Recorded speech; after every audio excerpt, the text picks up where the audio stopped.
जो भी सेवादार हैं आपसे निवेदन कि प्रसाद वितरण शुरू कर दें और सभी मातृ भक्तों से मेरा निवेदन कि प्रसाद लेकर सेवादार आप तक आएंगे और समिति ने जो भी व्यवस्था की है, समिति के 3 एंट्री गेट है इस बार। एक मंदिर के पीछे से जो भी भक्तजन, जो भी मातृ भक्त पूजा करने आते हैं वो 10 फुट की गली से बैरिकेडिंग हो रखी है, वो पूजा करने के लिए परिक्रमा का मार्ग है, वो वहां से आएंगे।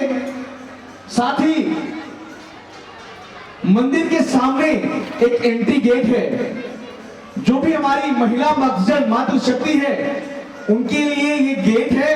मैं निवेदन करूंगा सभी सेवादार से कि उस गेट से केवल उनको एंट्री और एग्जिट का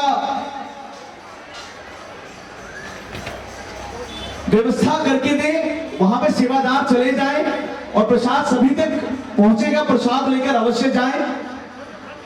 और प्रसाद वितरण के बाद महामाई के इस प्रांगण से हमारी और आपकी बच्ची जो आज केवल मिथिला बिहार में ही नहीं संपूर्ण भारत में अपने सुरों का जादू बिखेर रही है, कुमारी जूली झा का संकीर्तन अब से थोड़ी देर में इस प्रांगण में है।